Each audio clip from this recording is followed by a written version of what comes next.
Mm.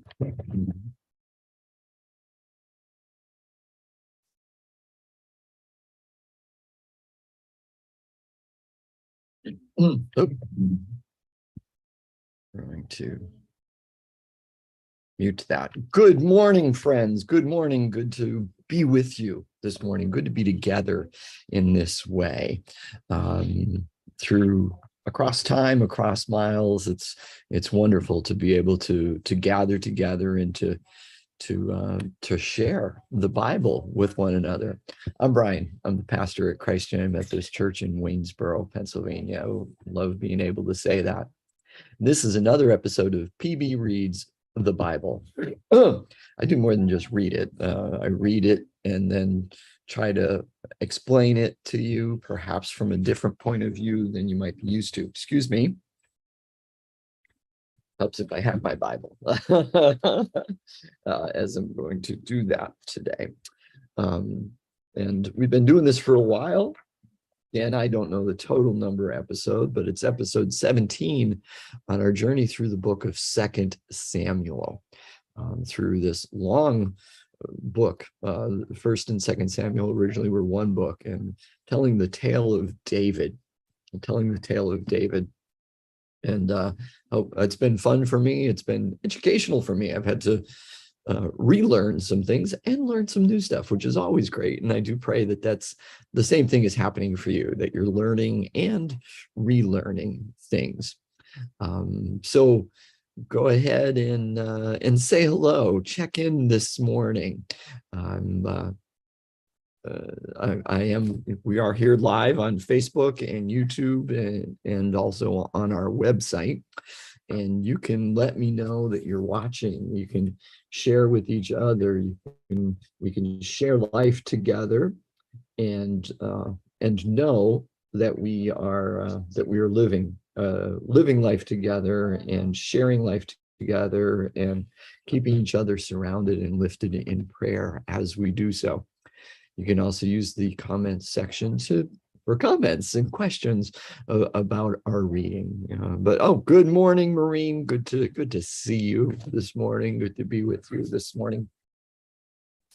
You can also always send me texts if if you were unable to use the comment section. You can send me texts, or if you just prefer to keep things a little bit private, you can send me a text. And if you're not watching this, if you're not joining together in our small group live this Thursday morning, you can still please still say hello, still comment, still ask questions, because I do go back in several times during the day, and I try to do it the next day as well, or before our next video, before our next session, our next episode.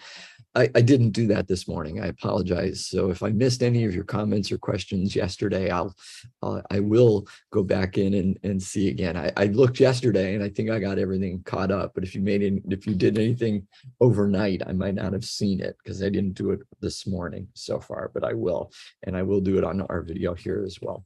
Good morning, Cheryl. Yes, hello, notified today. Wonderful. Yeah, I saw that too. Got notification right away. So I'm just keeping fingers crossed, knocking on wood, saying prayers that the Facebook will continue to do it that way. Good morning, Shar. Good to have you joining us this morning as well. This is awesome. Great. Love having you folks. Love being together with you. That's how it is. I love being together with you. Excuse me. So today is Thursday. Today is Thursday, August 11th, and it is 9 o'clock, just after 9 o'clock now. Today is the last for this week. Tomorrow is my Sabbath. Saturday is my Sue Day. We'll be back in worship, of course, on Sunday. So here's a couple quick announcements. If you are in the area and you want to help us out tonight, we are taking Food and Friends on the road. We used to do Food and Friends in-house in our building, and The last several times that we did it, attendance was low. I'm sure there are multiple reasons, but it's nowhere near as big as it used to be. So we've decided to go on the road to try to take food to where people are. And we will be gathering at Waynesboro Community Human Services, 123 Walnut Street in Waynesboro, to do food and friends on the road. We're going to be in their parking lot giving out hot dogs, potato chips, and a little dessert cake and a bottle of water. So if you're in the area and you want to join us, please do. I'm sure we'll find something for you to do. At the very least, eating with us and eating with our friends from the community. Some of which we're at least hoping we'll be getting some folks who are homeless, because there's a lot of homeless in our area right now, and they certainly need food, need a hot meal, whatever you want to say, need a meal, and need conversation. So please join us for that. Again, if you're in the area. And then Sunday, of course, we have worship, 8:15 and 10:45 live in person. The 10:45 will also be live streamed. So if you're unable to join us in person, please join us that way. I'm falling behind here. Good morning to Sipa from NEPA. There we go. Good to have you joining with us as well, Ron. And good morning, John and Cindy. Got late notification. All right. Came a little bit late for you, but at least you got the notification. That's good. That's good.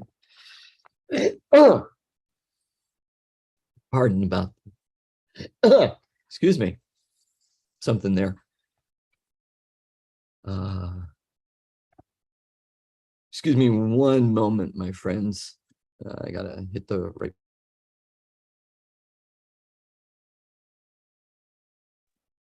There we go. That should be better now. All right. So that's it for announcements. That's enough announcements, isn't it? Nothing special to announce for Sunday, other with worship, of course. We're continuing our series on the Exodus and the wilderness. And this week we'll be mostly talking about the wilderness, lessons learned from the wilderness. Lessons learned from the wilderness is what we'll be taking a look at, or at least that's my plan right now. Who knows, that the sermon might change between now and Sunday. Spoiler alert, I didn't actually write my sermon yet, so just doing thinking about it. All right, so this is episode 17 of 2 Samuel, which does not mean we're on chapter 17. We're actually beyond that. Yesterday, we read 18 and the first 7.5 verses of 19. 19 is a fairly long book, total of 43 verses. So we're gonna finish chapter 19 today. Don't want to go past that. We're just going to do 19. Going to leave us in a little suspense and wondering what's going to happen next. But that's good. That's good. You'll have to think about it and ponder about it over the weekend, or you can read ahead if it gets to you that badly, not knowing what's going to happen. All right. Oh. So Absalom was killed in the battle by Joab, and David grieved terribly as father, but Joab was very bold and said, you need to get down there and talk to your soldiers. Otherwise, you're done. Basically. So picking up from there, David did that. He went down and his troops all came to him, and we would assume, not told specifically, but we would assume then that he greeted them and blessed them and thanked them and all that kind of stuff, all that important stuff. So picking up from there. Meanwhile, all the Israelites had fled to their homes. All the people were disputing throughout all the tribes of Israel, saying, the king delivered us from the hand of our enemies and saved us from the hand of the Philistines. And now he has fled out of the land because of Absalom. But Absalom, who we anointed over us, is dead in battle. Now, therefore, why do you say nothing about bringing the king back? Pause. So the rebellion is over, mostly, we would say, especially the military part of it. Absalom, the leader of the rebellion, is done. But the wording by these northern tribes, the tribes of Israel, these northern tribes, seems to indicate that they were complicit in the whole thing and that they were in agreement with Absalom. The king has fled, and we anointed Absalom over us. So they willingly chose this new king to replace David. That's what that certainly seems to indicate, right? So there's still the political fallout from this rebellion. David can't just walk back into Jerusalem.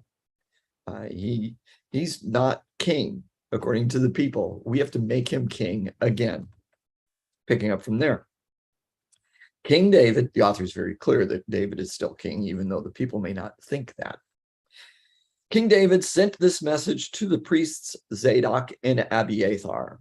Say to the elders of Judah, the southern tribes, why should you be the last to bring the king back to his house? The talk of all Israel has come to the king. You are my kin, you are my bone and my flesh. Why then should you be the last to bring back the king? Pause.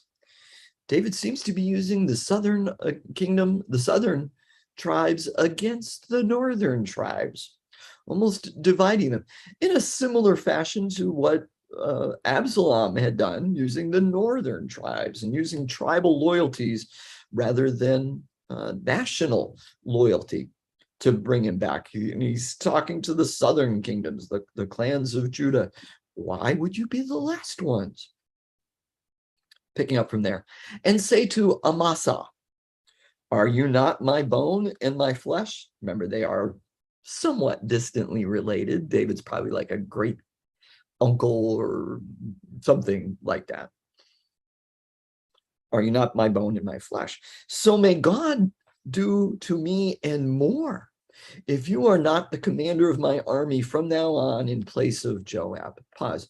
That phrase, that expression, may God do to me and more, we don't really know what it means. It seems to be, it occurs numerous times in scripture, and it's not very explicit in what it is saying, but it seems to be calling down a curse upon yourself if I don't do this, and may God do to this to me and more. We don't know what this is, but it is a curse upon yourself if you don't follow through. Okay, if you are not the commander of my army from now on in place of Joab. It's a very political thing to do, right? Amasa seems to have the ear of the leaders of Judah, and David is making use of that. I can't see that Joab would be very happy with this if he knew. All right. Amasa swayed the hearts of all the people of Judah as one, and they sent word to the king, return, both you and all your servants.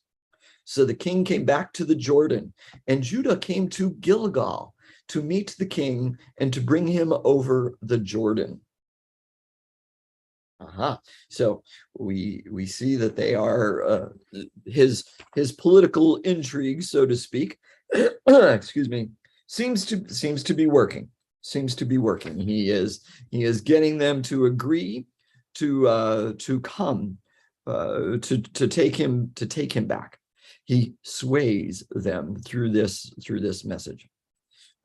Excuse me one second. I want to just try to remember something.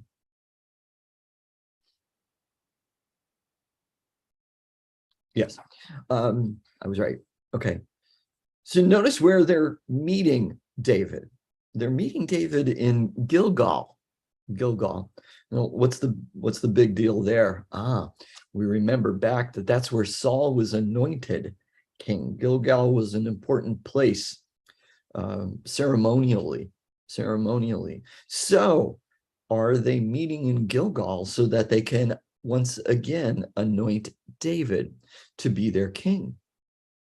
It would almost seem to be the case, especially if we read those first couple of verses of this section as saying, like them saying that about David no longer being king. So now they're going to re-anoint him. Perhaps, obviously, it doesn't specifically say that, but The inclusion of that place, that being the place where they're meeting, you can argue that point. Anyway, picking up from there. So, pause a moment. Remember, as David was fleeing, we read that whole thing, and David encountered a number of people on his way away from Jerusalem. Now the author is having David meet a number of people on his way back to Jerusalem. All right. So picking up from there, Shimei, the son of Gera, the Benjaminite from Bahurim, hurried to come down with the people of Judah to meet King David. With him were 1,000 people from Benjamin. And Ziba, the servant of the house of Saul, with his 15 sons and his 20 servants, rushed down to the Jordan ahead of the king, while the crossing was taking place, to bring over the king's household and to do his pleasure. Pause. So these are two of the people that David had met on his retreat. All right. Shimei was the one that was cursing and throwing stones and dirt at David and his entourage as they passed by.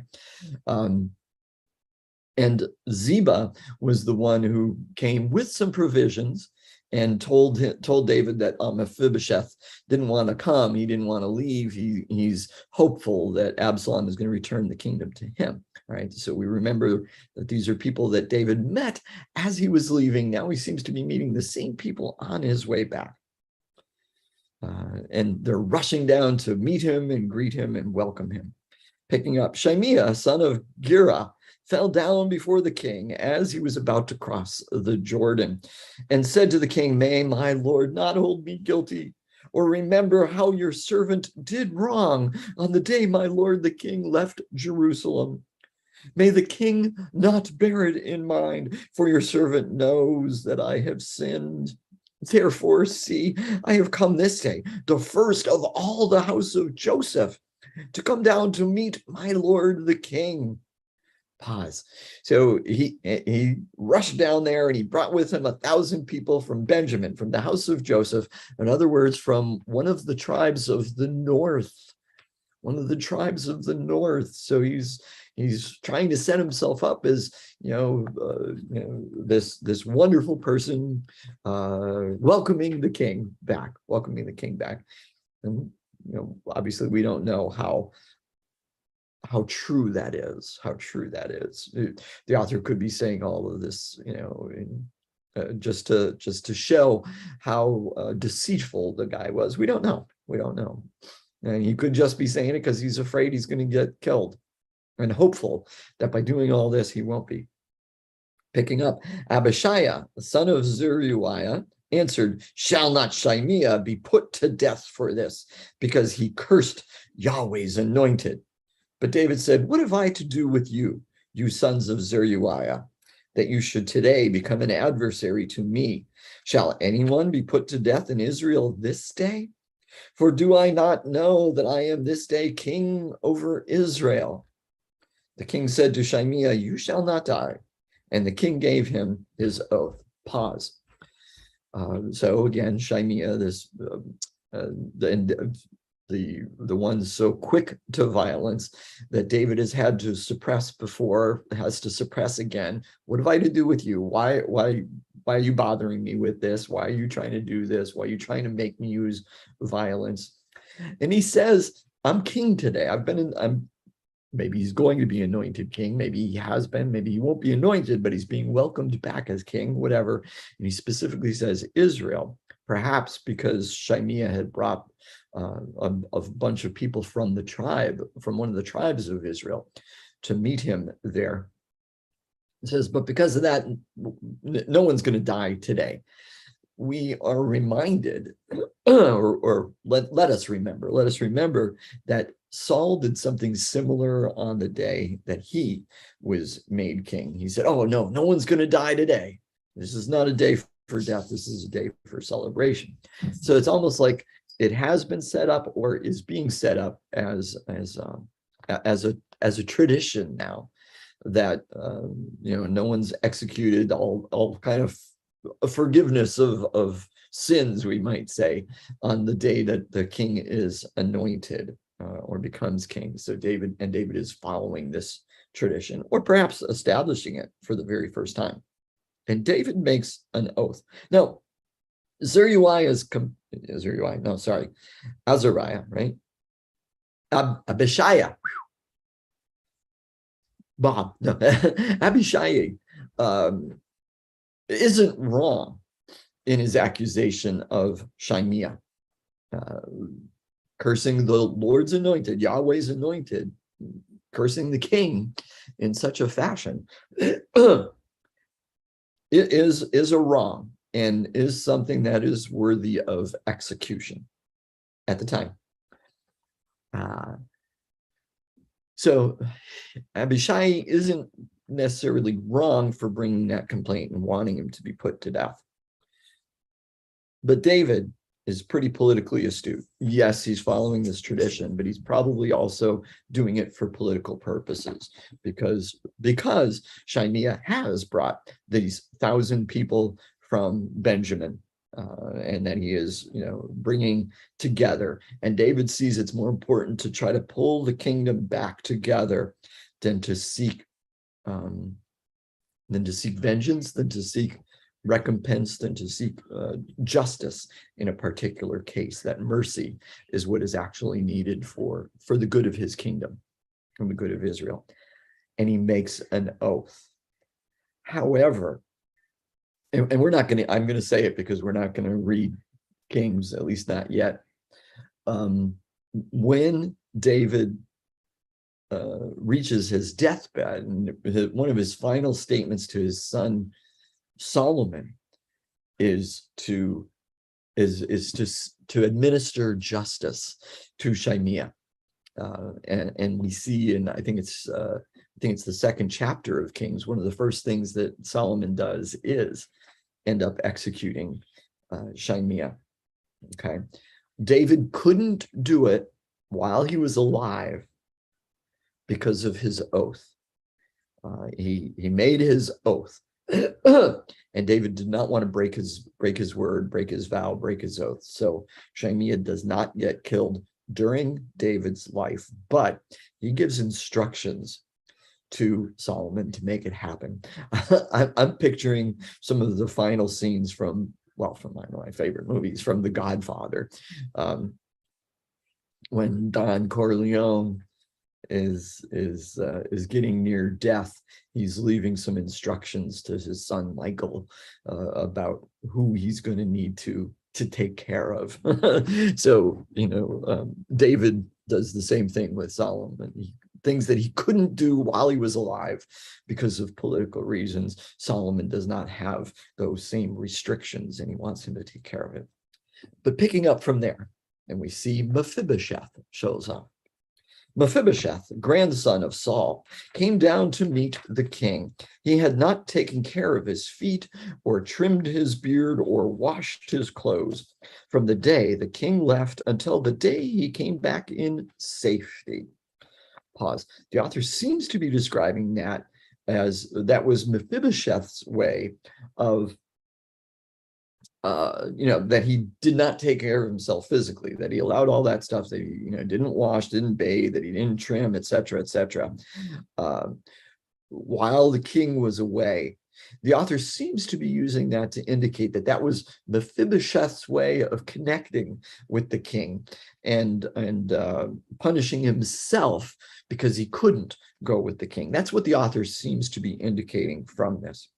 When he came from Jerusalem to meet the king said to him, "Why did you not go with me, Mephibosheth?" He answered, "My lord, O king, my servant," he'd be talking about, what was the guy's name? Ziba, talking about Ziba at this point. My lord, O king, my servant deceived me. Ziba deceived me. For your servant, me, I said to him, "Saddle a donkey for me so that I may ride on it and go with the king. For your servant is lame. He has slandered your servant." He slandered me to my lord the king. "But my lord the king is like the angel of God. Do therefore whatever seems good to you. For all my father's house were doomed to death before my lord the king. But you set your servant among those who eat at your table. What further right have I then to appeal to the king? Pause. So we remember when David was fleeing and Ziba met him, and David asked, "Where's Mephibosheth?" expecting Mephibosheth to come with him. And Ziba's story was that Mephibosheth refused to go along, that he was hopeful that Absalom was going to return the kingdom to him. Now, Mephibosheth is giving a very, very, very contradictory story, saying, hey, I wanted to go with you. Ziba deceived me, wouldn't give me a donkey. Instead, he took it himself. And I know he's lied to you about me. The author never clearly states, and David does not, well, that's a spoiler alert, perhaps. David doesn't decide which one is telling the truth. We're never really told who was telling the truth, which story was real, okay? But his words, he doesn't demand justice. He doesn't say, give me my land back. He says, I'm glad that you're home. Basically is what he's saying. You have treated me so well while you were here, and I'm just so glad to see you. You do whatever you feel is right. The king said to him, why speak any more of your affairs? Why speak any more of your affairs? I've decided you and Ziba shall divide the land. Mephibosheth said to the king, let him take it all, since my lord the king has arrived home safely. Pause. Oh, how sweet. I don't care about the land. Let Ziba keep everything. I'm just so glad that you're home. We're not told that he's saying this deceitfully. It certainly sounds like he's being truthful, that this is really his desire. He said, I don't really care about that stuff. I'm just glad you're alive, that you're okay. It seems that he really does care for, love, respect, and honor David because of everything that David has done for him. Notice David doesn't decide between either of them. He doesn't decide which one is telling the truth, which one is lying. He's too busy. Well, excuse me, quite frankly, he's too busy and can't be bothered with this. I mean, his words right there, why speak any more of your affairs? I don't want to hear any more about it. Kind of. He's being, he's got to get back to Jerusalem. He's trying to rebuild the kingdom. He said, this stuff is, you split it. That's my decision. That's my decision. Okay, picking up from there. Now, Barzillai, the Gileadite, had come down from Rogelim. He went on with the king to the Jordan to escort him over the Jordan. Barzillai was a very aged man, 80 years old. He had provided the king with food while he stayed at Mahanaim, for he was a very wealthy man. The king said to Barzillai, come over with me, and I will provide for you in Jerusalem at my side.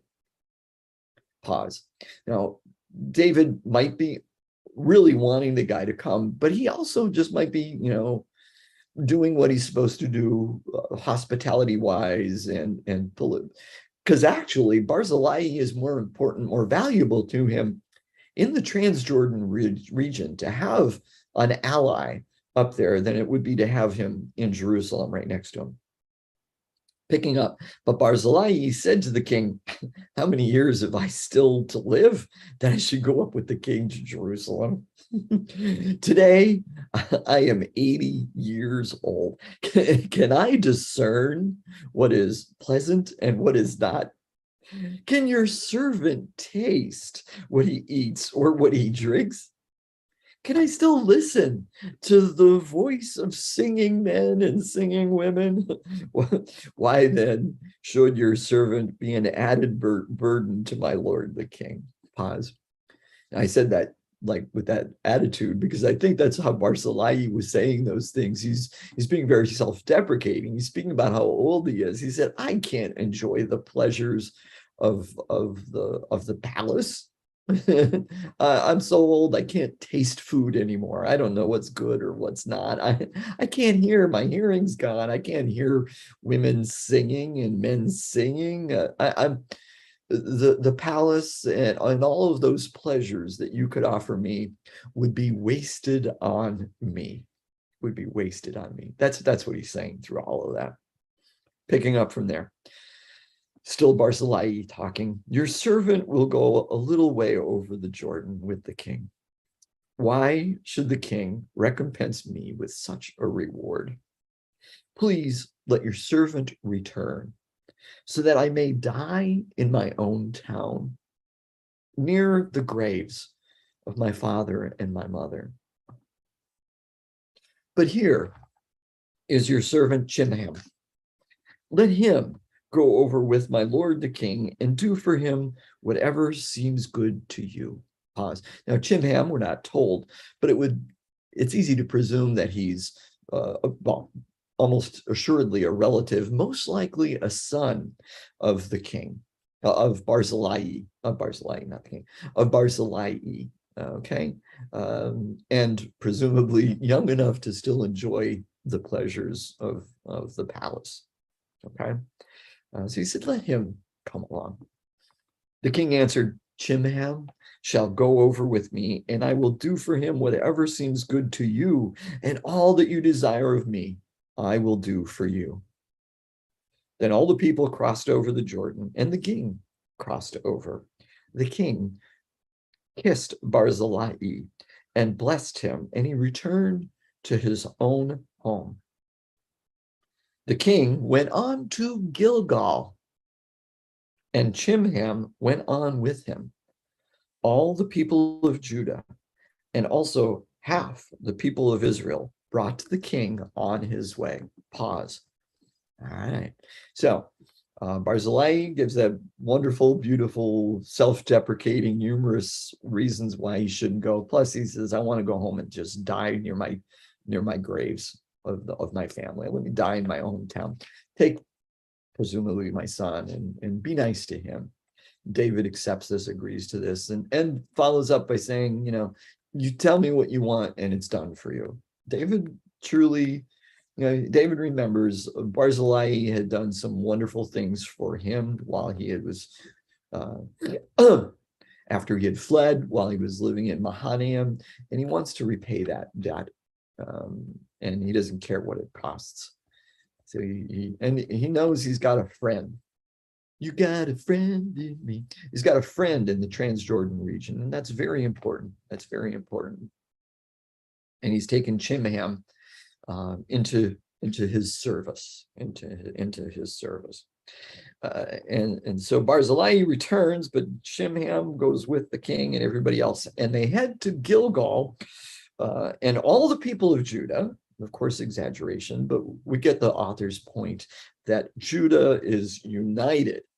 The author is making sure that the people understand that Judah is united in wanting David to return as king. And also half the people of Israel. Not all, but half the people of Israel. And they brought the king on his way. Picking up from there. Then all the people of Israel came to the king and said to him, why have our kindred, the people of Judah, stolen you away and brought the king and his household over the Jordan, and all David's men with him? All the people of Judah answered the people of Israel, because the king is near of kin to us. Why then are you angry over this matter? Have we eaten at all at the king's expense, or has he given us any gift? But the people of Israel answered the people of Judah, we have 10 shares in the king, and in David also. We have more than you. Why then did you despise us? Were we not the first to speak of bringing back our king? But the words of the people of Judah were fiercer than the words of the people of Israel. End chapter 19. And that's where we will pause. That's where we will end today's reading. I'm just going to turn a couple pages here to get my marker ready for next week's, for our next session. So all of Judah and half of Israel show up to welcome the king in his return. And then all of Israel shows up, goes to the king and says, hey, what's going on? Why did those people, the Southerners, steal you away from us? And we've got this confrontation taking place, and Judah claims a closer kinship. Israel, we're told, claims a larger kinship, a larger responsibility, larger ownership, we might almost say, an investment in the king. Why? Well, because there's the 10 tribes and the 2 tribes. And most of the southern territory is the 2 tribes, and the northern territory is the larger number of tribes. So that's what their claim is, that we have a larger ownership, he's indebted to us more. And we were the first ones to call you back. And it says the words of Judah were, the people of Judah were fiercer with their words. Not 100% sure what that means, but it almost sounds like they were just louder, that they shouted down the Israelite, the Israel contingent, the contingent from Israel, let me put it that way, from the north, that they shouted them down and paid no attention then to what they had to say. Ooh, can you feel the tension? Can you feel the tension building, the drama building over this whole situation? And almost anyway, right? What's going to happen next? Oh my gosh, what's going to happen next? Well, my friends, that's going to be it for today. You're going to have to wait until next week to find out what happens next. I do pray that this has been beneficial to you, that you have felt it a worthy expenditure of your time, that God has spoken to you in some way, that you've learned something or relearned something as you go about your days, not just today, but every day. Keep those eyes and ears, physical and spiritual, open to everything that our living, loving, active God is doing in your life and in the lives of those around you. When you see it, when you hear it, say, thank you, Papa, God, Yahweh, Father, Mother, however, and then tell somebody about it. Share your stories, share your faith. Until we meet again, my friends, be blessed. Be blessed. Bye.